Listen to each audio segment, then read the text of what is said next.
إن الحمد لله نحمده ونستعينه ونستغفره ونعوذ بالله من شرور أنفسنا وسيئات أعمالنا من يهده الله فلا مضل له ومن يضلله فلا هادي له وأشهد أن لا إله إلا الله وحده لا شريك له وأشهد أن محمدا عبده ورسوله أما بعد فإن خير الحديث كتاب الله وخير الهدي هدي محمد صلى الله عليه وسلم وشر الأمور محدثاتها وكل محدثة بدعة وكل بدعة ضلالة وكل ضلالة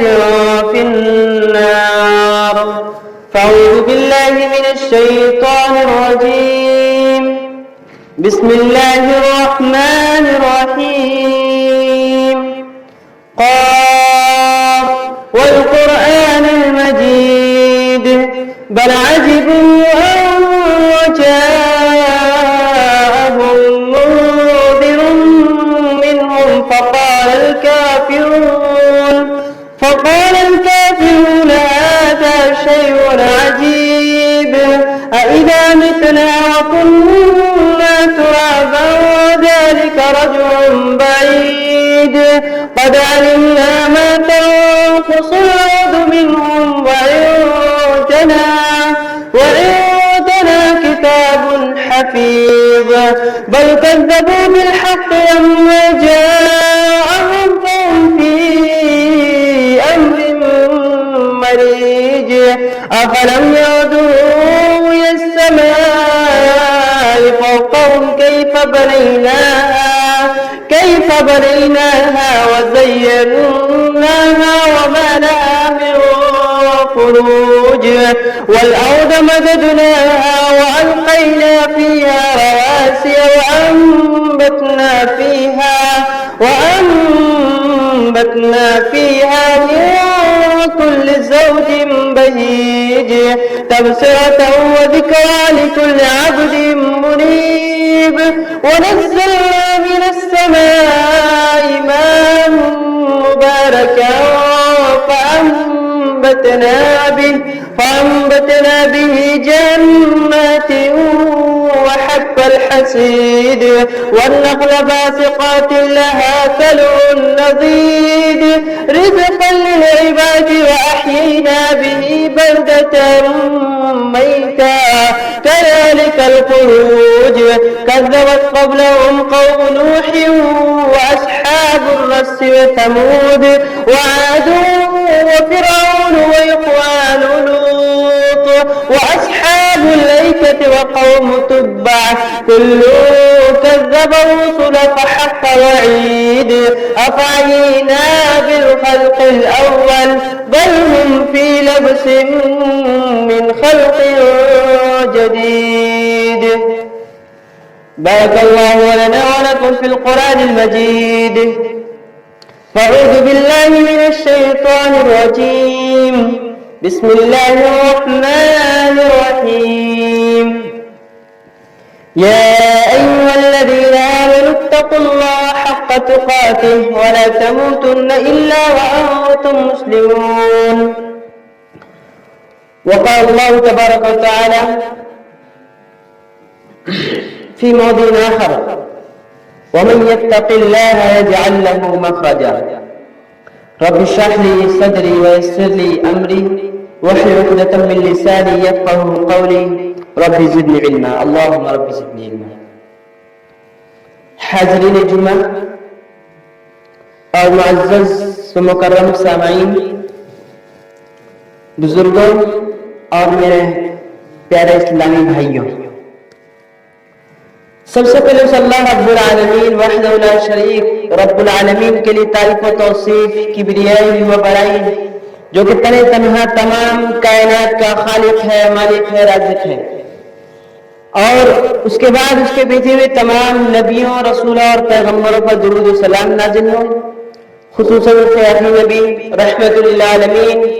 شافع المسلمین احمد مصطفیٰ محمد مصطفیٰ صلی اللہ علیہ وسلم۔ اللہم صلی وسلم علی نبینا محمد۔ حاضرین اکرام، اگرچہ ہم اپنے اوپر اور پوری انسانیت اور پوری دنیا کو بغور فکر کریں تو اللہ رب العالمین کا ہم بندوں پر بے پناہ احسان اور نعمت ہے۔ اللہ رب العالمین کی نعمتیں ہم پر بے شمار ہے، اور اس کو اگر ہم لوگ شمار کرنا چاہیں، کاؤنٹ کرنا چاہیں، گننا چاہیں تو نہیں گن سکتے، کیونکہ اللہ رب العالمین نے اس بات کو اپنے کلام پاک کے اندر ارشاد کر کے واضح کر دیا ہے، وَإِن تَعُدُّوا نِعْمَةَ اللَّهِ لَا تُحْصُوهَا۔ سورہ ابراہیم کی آیت ہے کہ اللہ کہتا ہے کہ اگر تم اللہ کی نعمتوں کو شمار کرنا چاہو تو نہیں شمار کر سکتے۔ تو سامعین، اسی کے مد نظر جو میں نے موضوع چنا ہے وہ ہے ہماری خواہشیں کیسے پوری ہو۔ یعنی ہم پر اتنی ساری نعمتیں، پھر بھی ہر انسان کی کچھ نہ کچھ خواہشیں ہوتی ہے، کچھ نہ کچھ تمنا ہوتی ہے، یہ اللہ رب العالمین سے مانگتا ہے۔ تو انشاءاللہ میں پانچ ایسی چیزوں کو بیان کروں گا جو کہ میں سمجھتا ہوں دنیا میں کوئی ایسا انسان نہیں ہوگا جو ان پانچ چیزوں کی خواہش نہ کرتا ہو۔ یعنی جو میں پانچ چیزیں بیان کرنے جا رہا ہوں، یہ پانچ ایسی چیزیں ہوں گی جو کہ دنیا میں کوئی بھی ایسا شخص نہیں ہوگا جو یہ نہ چاہتا ہو کہ مجھے یہ ساری چیزیں نہ ملیں، خصوصاً مسلمان۔ تو سامنے سب سے پہلے دیکھتے ہیں پانچ چیزیں کیا ہے۔ سب سے پہلی چیز، ہر شخص یہ چاہتا ہے کہ میری زندگی میں مصیبت، پریشانی، لاچاری، تنگی، آزمائش نہ آئے، بیماری سے انسان بیماری مبتلا نہ ہو۔ یعنی ہر ایک انسان یہ چاہتا ہے کہ وہ ان ساری چیزوں سے محفوظ ہو اور اس کے پاس بیماری نہ ہو، وہ مصیبتوں میں نہ ہو، پریشانی میں نہ ہو۔ تو اللہ رب العالمین سے ایک بندہ یہ خواہش کرتا ہے، پہلے خواہش کیا ہے کہ ایک بندہ اللہ رب العالمین سے خواہش کرتا ہے، اللہ تو میری زندگی کو یعنی بالکل آسان کر دے، مشکلات کو دور کر دے، تنگی کو دور کر دے۔ تو اسی طریقے سے اب دوسری دیکھتے ہیں انشاءاللہ، دیکھنے کے بعد اس کا حل کیسے ہوگا، یعنی پانچ خواہشات ایسی اور پھر اس کا حل دیکھیں گے۔ اور دوسری خواہش جو انسان کرتا ہے کہ اے اللہ رب العالمین تو میری زندگی میں جس طریقے سے پریشانی کو ختم کرے گا، اسی طریقے سے دوسری چیز کہ میری زندگی کو بہت آسان کر دے، میری زندگی کو آسان کر دے، میں جو کام کر رہا ہوں اس میں آسانی ہو، یعنی ہر اعتبار سے میرے لیے آسانی ہو، وہ کام سہل ہو جائے جو میں کر رہا ہوں، اور میرے گھر میں ہر ایک چیز آسانی سے ہو جائے، یعنی عیش و آرائش چاہتا ہے، آسانی چاہتا ہے۔ تو دوسری خواہش کیا ہوئی، ایک بندے خواہش کر رہا ہے کہ میرے کام میں آسانی ہو، میں جو کام شروع کر رہا ہوں اچھے سے ہو، ہر چیز اچھے سے ہو۔ تو اسی طریقے سے تیسری خواہش جو ایک بندہ کرتا ہے، جو ہوتا ہے عام طور پر سبھی کرتے ہیں کہ اے اللہ رب العالمین تو مجھے غنی کر دے۔ اللہ رب العالمین سے ہر بندہ، ہر شخص سے یہ دعا کرتا ہے، یہ کہتا ہے، اس کی یہ تمنا ہوتی ہے کہ میں امیر ہو جاؤں، میں مالدار ہو جاؤں۔ بندہ رب سے دعا کرتا ہے، اے اللہ تو غنی ہے، تو مالدار ہے، تیرے رزق میں، تیرے خزانے میں ذرہ برابر کی کمی نہیں ہے۔ اگرچہ پوری انسانیت، پوری دنیا، اب پورے جنات ایک مرتبہ میں تجھ سے مانگنے لگے اور تو ہر شخص کو، پوری انسان پوری جنات کو دینے لگے، لیکن پھر بھی تیرے رزق میں، تیرے خزانے میں ذرہ برابر بھی کمی نہیں ہوگی۔ تو اس لیے بندہ دعا کرتا ہے، اللہ تو مجھے اپنے رزق کے خزانے میں سے تھوڑا سا ہمیں بھی دے دے، یعنی اس ناچیز کو بھی تھوڑا سا رزق دے دے تاکہ میں بھی عیش و آرائش کا اچھی طریقے سے زندگی گزاروں اور تیرے راہ میں خرچ کرتا رہوں۔ تو سامنے ہمیں تیسری چیز کیا دیکھی کہ اللہ سے ہم دعا کریں، اللہ میں مالدار ہو جاؤں۔ آگے ہم ایسی کیا چیز کریں گے ہم مالدار ہو جائیں گے، تو ہم اس کا بعد میں حل دیکھیں گے۔ اور چوتھی چیز کیا ہوتی ہے، چوتھی چیز یہ ہے کہ بندہ اللہ سے دعا کرتا ہے، اللہ میں تیرا حقیر سے بندہ ہوں، انسان ہوں، اور انسان ہونے کے ناطے مجھ سے گناہ سرزد ہو سکتی ہے، میں گناہ کا پتلا، یعنی انسان گناہ کا پتلا ہے اور ہم سے گناہ ہو سکتی ہے، لیکن اے رب تو غفار ہے، تو رحمان ہے، تو رحیم ہے، لیکن تو اپنی مغفرت سے تو مجھے بخش دے۔ رب سے کیا دعا کر رہے ہیں ہم لوگ، تو اپنی مغفرت سے اور اپنی رحمت سے مجھے بخش دے۔ چوتھی خواہش کیا ہوتی ہے کہ مجھے اپنی مغفرت سے، رحمت سے بخش دے۔ میں انسان ہوں، انسان ہونے کے ناطے مجھ سے غلطیاں ہوں گی، لیکن اے رب تو مجھے بخش دے۔ اور پانچویں خواہش یہ ہوتی ہے کہ اے اللہ میں نے اتنی لمبی زندگی گزار دی، 50 سال 60 سال زندگی گزار دی، جس کی جتنی بھی 30 سال زندگی گزار دی، تو رب سے یہ دعا کرتا ہے اللہ میں اتنی سال زندگی گزار دی اور زیادہ عمل نہیں کر سکا، میں زیادہ عمل نہیں کر سکا، اتنی ساری زندگی گزار دی، لیکن اگر میں چاہتا یہ ہوں کہ تو مجھے ان عمل جو میں نے چھوٹے تھوڑے عمل کیے ہیں، تو مجھے ان اعمال کے ذریعے سے، ان اعمال اور ان نیک اور عمل سارے کے ذریعے سے جو میں نے چھوٹا ہی کیا، کم ہی کیا، لیکن تو مجھے اس کے ذریعے سے تو مجھے جنت الفردوس میں جگہ عطا کر دے۔ تو سامعین، ہم نے 5 چیزیں دیکھی، 5 خواہشات جو کہ ہر انسان کرتا ہے، ہماری زندگی سے تنگی دور ہو جائے، پریشانی دور ہو جائے اور آسانی آ جائے اور ہم مالدار ہو جائیں۔ اور چوتھی چیز، ہم خطا کے پتلے ہیں، انسان سے خطا ہونا، سرزد ہونا یہ لازمی ہے، تو اللہ ہمارے گناہ کو معاف کر دے۔ اور 5ویں چیز کہ ہم نے جو تھوڑے عمل کیے ہیں اللہ رب العالمین اس عمل کے ذریعے سے ہمیں جنت عطا کر دے۔ تو سامعین، سب سے پہلی ہماری خواہش ہوتی ہے، ہم لوگ اس کی طرف چلتے ہیں کہ ایک بندہ جو اللہ سے دعا کرتا ہے کہ اے میرے رب، اے پروردگار، جو تو تمام انسانوں کا پالنہار ہے، خالق ہے، مالک ہے، اور تو ہی مصیبتوں کو دینے والا ہے، مصیبتوں کو دور کرنے والا ہے، تنگی دینے والا ہے، زندگی کو آسان کرنے والا ہے، تو اے رب میری چاہت ہے کہ تو میری اس تنگی کو، جو میری زندگی تنگی میں چل رہی ہے، پریشانی میں چل رہی ہے، مصیبتوں میں ہے، آزمائشوں میں ہے، بیماریوں میں ہے، لاچاری میں ہے، تو ہم یہ دعا کرتے ہیں اے رب تو ہماری اس پریشانی کو دور کر دے۔ تو اللہ رب العالمین کیا جواب دیتا ہے؟ وَمَن يَتَّقِ اللَّهَ يَجْعَل لَّهُ مَخْرَجًا۔ اللہ رب العالمین کیا ہی بہترین جواب دیتا ہے، یہ سورۃ طلاق کی آیت ہے۔ اللہ کہتا ہے کہ تم لوگ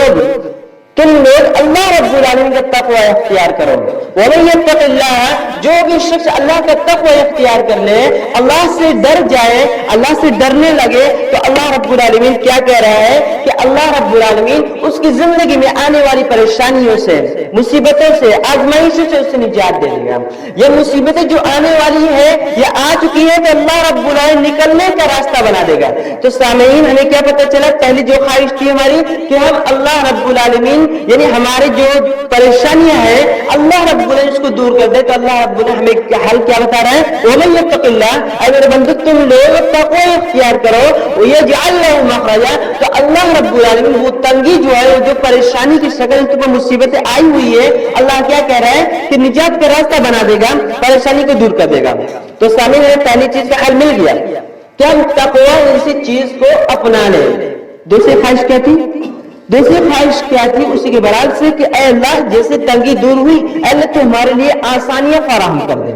یعنی ہماری زندگی آسان ہو جائے، جو ہم کام کرنے والے ہیں، یہ جو ہم کام کر رہے ہیں اس میں آسانی ہو، یعنی ہمارے ہر کام میں، اور جو ہم کام شروع کرنے والے جو کام کر رہے ہیں، جو ہماری زندگی اس کو آسان بنا دے، سہل سے سہل بنا دے۔ تو ایک بندہ یہ دعا کرتا ہے تو اللہ رب العالمین کیا کر رہا ہے؟ اللہ رب العالمین اس کا ہی بہترین جواب دیتا کہتا ہے وَمَن يَتَّقِ اللَّهَ يَجْعَل لَّهُ مِنْ أَمْرِهِ يُسْرًا۔ بندہ کیا دعا کر رہا ہے؟ دعا کیا کہ اللہ میرے لیے آسانی کر دے، تو اللہ کیا کہ وَمَن يَتَّقِ اللَّهَ يَجْعَل لَّهُ مِنْ أَمْرِهِ يُسْرًا۔ کیا میرے بندے تم لوگ تقوی اختیار کرو، اللہ سے ڈرو، کوئی بھی معاملہ ہو تو اللہ سے ڈرو، یعنی اللہ کے معاملات ہو یا بندوں کی حقوق ہو، بندے کے معاملات ہو، ہر اعتبار سے اللہ سے ڈرتے رہو، تو اللہ رب العالمین کیا کرے گا؟ یعنی جیسے معاملات اللہ سے ڈرتے رہو، اللہ کا تقوی اختیار کرے، تو اللہ کیا کہہ رہا ہے؟ یجعل لہ من امرہ یسرا، جو بھی تمہارے معاملات ہیں، جو بھی تمہارے کام ہیں، اللہ رب العالمین اس میں آسانی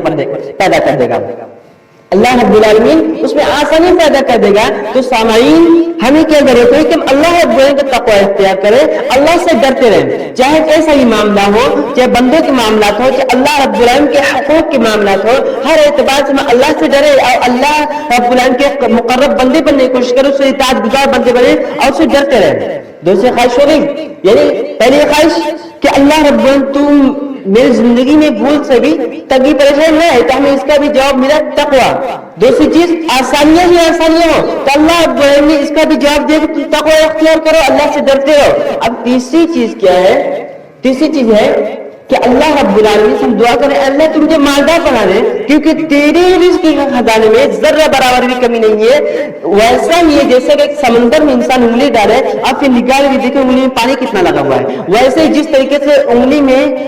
پانی لے کر آئے تو سمندر ختم نہیں ہوتا ہے, اسی طریقے سے اللہ رب العالمین کا رزق ہے جو کہ کبھی ختم نہیں ہوتا ہے, اس کے رزق میں ذرہ برابر بھی کمی نہیں آتی ہے. تو اللہ رب العالمین کیا ہی خوب جواب دے رہا ہے کہ تم مالدار بننا چاہتے ہو, تم رزق میں زیادتی فراخی چاہتے ہو, تم چاہتے ہو کہ میرے معاملات آسان ہو جائے, میری اچھی زندگی ہو, عیش و عشرت والی زندگی ہو, تو اللہ رب العالمین کیا کہہ رہا ہے وَيَرْزُقْهُ مِنْ حَيْثُ لَا يَحْتَسِبُ, تو تم ٹینشن مت لو. اللہ رب العالمین کیا کہہ رہا ہے, تمہیں اللہ رب العالمین گمان سے بھی زیادہ بے انتہا رزق عطا کرے گا, اور ایسی جگہ سے رزق عطا کرے گا کہ تم گمان نہیں کر سکتے, سوچ نہیں سکتے. لیکن اللہ رب العالمین نے اس کے شرط کیا رکھی ہے, وَمَن يَتَوَكَّلْ عَلَى اللَّهِ فَهُوَ حَسْبُهُ, یہ تو اللہ رب العالمین توکل کیے رہو, اللہ رب العالمین سے ڈرتے رہو, تو اللہ رب العالمین تمہارے لیے کافی ہو جائے گا اور تمہیں بے پناہ رزق دے گا. وَيَرْزُقْهُ مِنْ حَيْثُ لَا يَحْتَسِبُ, تم گمان نہیں کر سکتے تمہیں اللہ رب العالمین کہاں سے رزق عطا کرے گا. تو سامعین ہمیں کیا پتا چلا کہ اللہ رب العالمین پر ہمیں توکل پورا رکھنا ہے, اسے ڈرتے رہنا ہے, یعنی اللہ پر بھروسہ رکھنا ہے کہ ہم اللہ سے طلب کر رہے ہیں تو وہی ہمیں عطا کرے گا, وہ ہمیں ضرور دے گا. اس کی رحمت سے کبھی مایوس نہیں ہونا چاہیے, اس کی رحمت سے کبھی مایوس نہیں ہونا چاہیے, چاہے ہم سے گناہ سرزد ہو گئی ہو, ہم بہت زیادہ گناہ گار ہو, لیکن پھر بھی اللہ کہہ رہا ہے کہ تم میری رحمت سے نا امید مت ہو. تم نے گناہ کر لیے, تم گناہ گار ہو, تم سے بہت سارے گناہ ہو گئے, لیکن اللہ کیا کہہ رہا ہے, تم پھر بھی میرے سامنے گر گڑاؤ, پھر بھی مجھ سے مانگو, میں تجھے عطا کروں گا, ضرور عطا کروں گا, کیونکہ میری جو صفت ہے وہ ہے رحمان کی ہے, میری جو صفت ہے وہ غفور کی, یعنی رب کی جو صفات ہے وہ غضب پر حاوی ہے. اللہ رب رحم کرنے والا ہے, مغفرت کرنے والا ہے, ہم پر بے انتہا رحم کرنے اور شفقت والا ہے. تو سامعین اللہ رب العالمین ہماری دعا قبول کیوں نہیں کرے گا, ہمارے خواہشات کو قبول کیوں نہیں کرے گا؟ شرط کیا ہے کہ ہم اللہ کے تقوی والے بندے بن جائے, اللہ کے متقی بندے بن جائے, اللہ رب العالمین سے ڈرنے والے بندے بن جائے, اور اس کی اطاعت گزار بندے بنے, اس کی نافرمانی کو چھوڑ کر اس کی اطاعت کرنے والے بندے بنے. ایسا نہ ہو کہ ہم تقوی بھی اختیار کریں, گناہ بھی کرتے رہے, اللہ کی نافرمانی کرتے, یہ ممکن نہیں ہے. تقوی کا مطلب ہی یہی ہوتا ہے کہ ہم اللہ رب العالمین سے ڈریں ہر وہ کام کرنے سے جو ہمیں اسلام روکتا ہے, جو ہمیں شریعت منع کرتے ہیں ہر اس کام سے رک جائے, اور اللہ رب العالمین کے اطاعت گزار بندہ بن جائے. تو سامعین ہم نے تیسری خواہش بھی دیکھ لی, اور چوتھی خواہش کیا ہے؟ چوتھی خواہش یہ تھی ہماری کہ اے اللہ ہم سب گنہگار ہیں, جتنے بھی یہاں بیٹھے ہوئے ہیں, اور دنیا میں جتنے بھی لوگ ہیں, جتنے مسلمان ہیں, جتنے بھی انسان ہیں, خطا کے پتلے ہیں, انسان سے خطا ہونا لازمی ہے. تو انسان ہونے کے ناطے تو ہمارے گناہوں کو بخش دے, اور تو ہمیں بہتر اجر دے. تو اللہ رب العالمین کیا کہہ رہا ہے, وَمَن يَتَّقِ اللَّهَ يُكَفِّرْ عَنْهُ سَيِّئَاتِهِ وَيُعْظِمْ لَهُ أَجْرًا. اللہ رب العالمین کیا کہہ رہا ہے, وَمَن يَتَّقِ اللَّهَ يُكَفِّرْ عَنْهُ سَيِّئَاتِهِ, تم اللہ رب العالمین کا تقوی اختیار کر لو تو اللہ رب العالمین تمہارے جتنے بھی سیئات ہیں, تمہارے جتنے بھی گناہ ہیں, تم نے جتنے بھی برائیاں کی, اللہ رب العالمین اس کا کفارہ کر دے گا, اس کو بخش دے گا, اور تمہیں اجر عطا کرے گا. سامعین کیا پتہ چلا, یہ تقوی بہت بڑی چیز ہے. اللہ رب العالمین کا جو ڈر ہے, اگر دل میں ڈر پیدا ہو جائے تو انسان ہر ایک گناہ سے بچ جائے گا. ڈر پیدا ہو جائے تو اللہ رب العالمین کے ہر اس کام سے بچے گا جو کہ اللہ نے منع کیا ہے. یعنی اللہ رب العالمین جن چیزوں کو منع کیا ہے, ہر اس کام سے ایک بندہ بچنے کی کوشش کرے گا. تو ہمیں کیا پتہ چلا, وَمَن يَتَّقِ اللَّهَ يُكَفِّرْ عَنْهُ سَيِّئَاتِهِ وَيُعْظِمْ لَهُ أَجْرًا, ہمیں بہت بڑا اجر دے گا اور ہمیں گناہوں کی بخش دے گا. لیکن شرط کیا لگا دی اللہ رب العالمین نے کہ تم اللہ کا تقوی اختیار کیے رہو اور اللہ سے ڈرتے رہو, یعنی کسی بھی حالت میں تم اللہ سے ڈرتے رہو. کیونکہ اللہ کے نبی صلی اللہ علیہ وسلم نے حدیث مبارکہ میں بھی صاف طور پر واضح کر کے بتا دیا ہے, اتق اللہ حیثما کنت, یعنی اللہ کے نبی نے کیا فرمایا, تم دنیا میں کہیں بھی ہو, چاہے کمرے میں چھپے ہوئے ہو, چاہے تم کمرے میں بند ہو, تمہیں کوئی دیکھ رہا ہو یا نہ دیکھ رہا ہو, لیکن پھر بھی تم اللہ رب العالمین سے ڈرتے رہو. کیونکہ جو فرشتے ہوتے ہیں نا, ہمارے لیے ہر وقت تیار رہتے ہیں, جو ہمارا نام عمل ہے اس پہ لکھنے کے لیے, نوٹ کرنے کے لیے تیار رہتے ہیں. تو ہم کیا سوچتے ہیں کہ ہمیں کوئی دیکھ نہیں رہا ہے, تو اس بات کو یاد ہے کہ اللہ رب العالمین ہمیں دیکھ رہا ہے, اس کے فرشتے نوٹ کرنے کے لیے تیار ہیں. یعنی ایک بندہ اپنی زبان سے ایک لفظ بھی نہیں نکالتا ہے. سورۃ کی ایک آیت ہے کہ اللہ کہتا ہے کہ بندہ ایک لفظ بھی اپنی زبان سے نہیں نکالتا, اس سے پہلے فرشتہ تیار رہتا ہے لکھنے کے لیے. تو سامنے ذرا سوچئے کہ یہاں پر ہمیں کس بات کی ضرورت ہے کہ ہم ہر حال میں اللہ سے ڈرے, اتقِ اللہ حیثما کنت کی تحت ہم ہر حال میں اللہ سے ڈرتے رہیں، چاہے ہم کمرے میں بند ہو چاہے کہیں بھی ہو، اللہ سے ڈرتے رہیں. کیونکہ اللہ تعالیٰ فرماتا ہے کہ جب قیامت قائم ہوگی وَيُعْرَضُونَ، یعنی اللہ رب العالمین اور اس کے جتنے اللہ رب العالمین کے جتنے بھی بندے ہیں، ہر ایک شخص نام عمل کو سب کے سامنے پیش کر دیا جائے گا. تو سوچئے، ذرا تصور کیجئے کہ اس وقت ہمارا کیا حال ہوگا جو ہم نے دنیا میں چھپ کر کیے، لوگوں سے چھپ کر کیے. ہم یہ سوچ رہے تھے کہ ہمیں کوئی نہیں دیکھ رہا ہے، لیکن اس وقت قیامت کے دن ہمارے جتنا بھی ہم نے گناہ کیا ہے کچا چٹا ایک ایک چیز کو اللہ رب العالمین تمام دنیا والوں کے سامنے کھول کر رکھ دے گا. تو سوچئے اس وقت کیسی شرمندگی ہوگی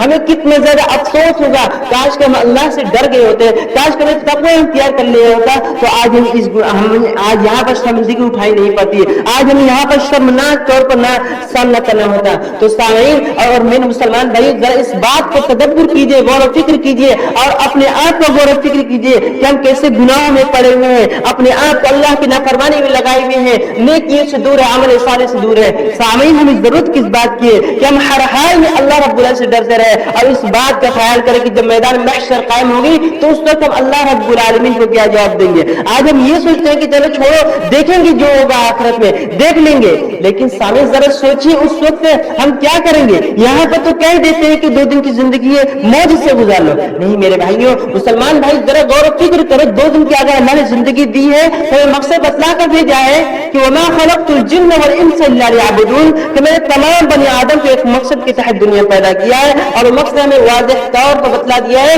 کہ تمہارا مقصد ہے عبادت کرنا، تمہارا مقصد ہے عبادت کرنا. تو سوچیے اگر ہم اپنے اصلی مقصد سے بھٹک گئے تو ہمارا کیا حال ہوگا. اللہ رب العالمین ہم کیا کہیں گے کہ ہم دنیاوی کام میں الجھ کر رہ گئے، ہم بیوی بچوں کے چکر میں الجھ کر رہ گئے،